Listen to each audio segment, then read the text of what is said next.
Selamat sore, Ma. Boleh Asifa bertanya? Selamat sore juga, Asifa. Apa yang ingin Asifa tanyakan? Asifa ingin bertanya, mengapa kita harus di rumah saja, Ma? Pada saat ini, kita memang harus di rumah saja, karena adanya suatu virus yang berbahaya, namanya corona atau yang dikenal juga dengan COVID-19. Virus ini dapat menular dengan cepat melalui interaksi sesama manusia, dan dengan tetap di rumah saja merupakan salah satu kewajiban pada masa tanggap darurat COVID-19 ini. Bisa Mama jelaskan, selain dari tetap di rumah, apa saja kewajiban kita pada masa tanggap darurat COVID-19 ini?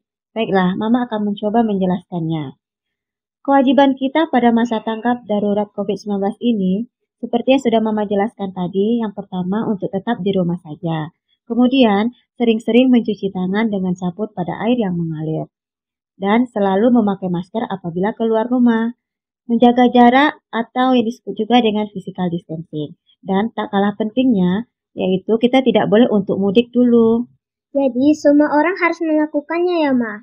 Iya, Nak, karena itu merupakan suatu kewajiban. Terima kasih, Mama, atas penjelasannya. Sekarang Asifa tahu kewajiban yang harus kita lakukan di masa tanggap COVID-19 ini. Sama-sama, Nak. Jangan lupa ya untuk menerapkan apa yang sudah Mama jelaskan tadi. Baik, Mama.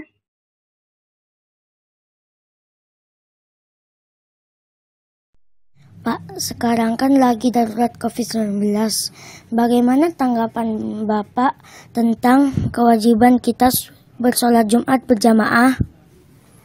Nah, sholat berjamaah untuk sholat Jumat itu kan di masjid dalam kondisi yang normal, itu hukumnya wajib.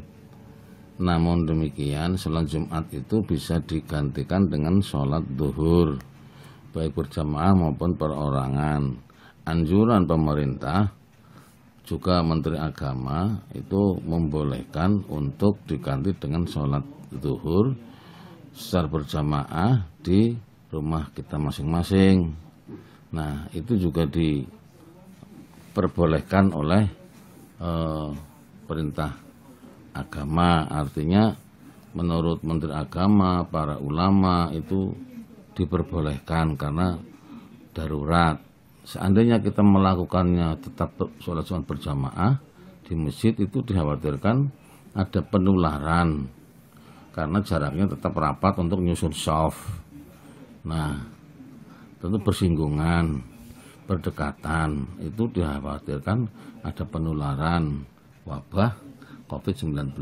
Makanya diizinkan oleh para ulama sesuai dengan ajaran hadis Rasulullah Shallallahu Alaihi Wasallam boleh untuk sholat zuhur diganti dengan sholat zuhur secara berjamaah di keluarga masing-masing di rumah. Demikian. Jadi bagaimana dengan sholat tarawih? Sama, sholat tarawih itu kan hukumnya sunnah. Apalagi yang sunnah, yang wajib saja sholat Jumat diperbolehkan untuk diganti dengan sholat zuhur berjamaah. Sholat tarawih itu dikerjakan pada malam hari secara berjamaah, baik di rumah masing-masing, secara sendiri-sendiri atau berjamaah. Lebih afdolnya secara berjamaah dengan keluarga di rumah masing-masing, tidak berjamaah di masjid karena dikhawatirkan akan terjadi kerumunan orang banyak sehingga akan terjadi penularan COVID-19. Itu juga dianjurkan untuk sholat berjamaah di rumah masing-masing. Nah Bapak, gimana ini cara COVID-19 bisa selesai? Iya, kita harus mengikuti anjuran pemerintah. Adanya PSBB.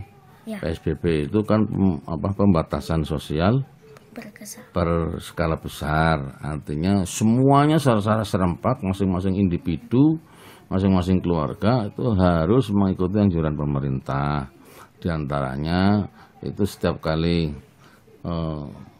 kegiatan atau keluar rumah, masuk rumah itu harus cuci tangan dulu dengan sabun di air yang mengalir.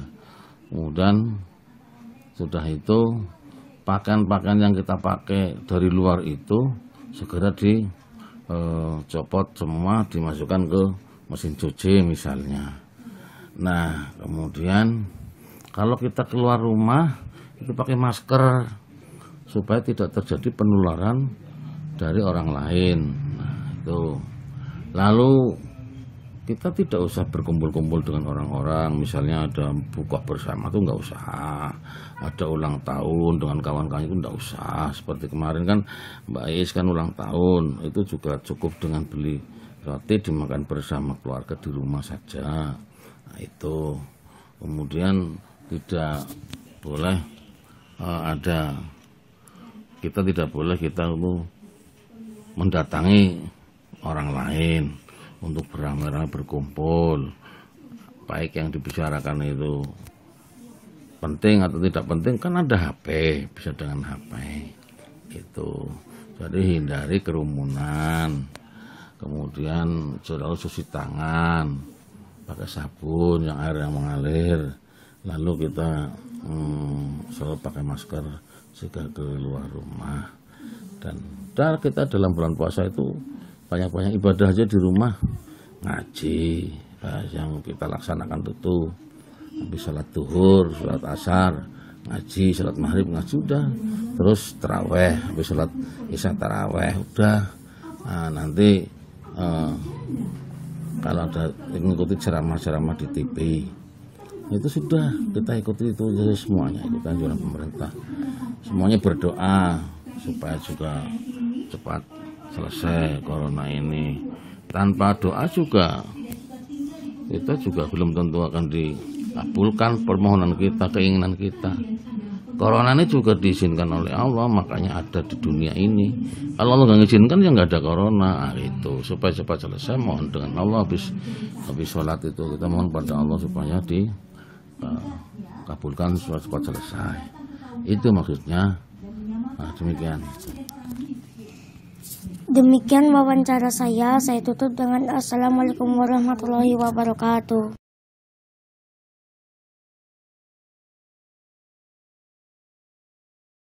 Assalamualaikum warahmatullahi wabarakatuh. Hari ini saya akan mewawancarai orang tua saya mengenai masa tanggap darurat COVID-19. Sebelumnya, kita perlu tahu dulu apa itu virus corona. Sekarang saya akan bertanya kepada orang tua saya tentang virus corona. Selamat siang, Pak.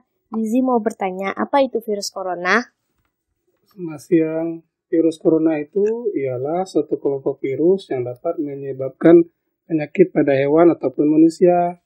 Beberapa jenis virus corona diketahui penyebabnya infeksi saluran pernapasan pada manusia, mulai dari batuk, pilek, hingga pada yang lebih serius seperti MERS. Terus apalagi? Apa itu COVID-19?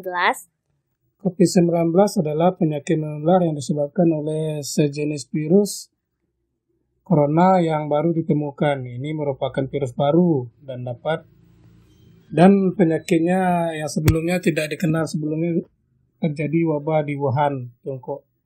Itu Desember 2019. Apa saja gejala COVID-19? Gejalanya yang paling umum adalah demam, rasa lelah, batuk, atau kering. Terus, apa lagi? Bagaimana cara COVID-19 menyebar? Orang dapat tertular COVID-19 dari orang lain yang terjangkit virus ini. COVID-19 dapat menyebar dari orang ke orang melalui percikan-percikan dari hidung atau mulut yang keluar dari orang yang terjangkit COVID-19. Batuk atau mengeluarkan napas. Terus apa lagi? Apa yang dapat saya lakukan untuk melindungi diri saya dan mencegah penyebaran penyakit ini? Caranya, seringlah mencuci tangan Anda dengan air bersih, mengalir, dan sabun, atau cairan antiseptik berbahan dasar alkohol. Terus, jaga jarak setidaknya 1 meter dengan orang yang batuk-batuk atau yang bersih-bersin. Hindari menyentuh mata, hidung, dan mulut Mengapa? Karena tangan menyentuh berbagai permukaan benda dan virus penyakit ini dapat tertempel di tangan.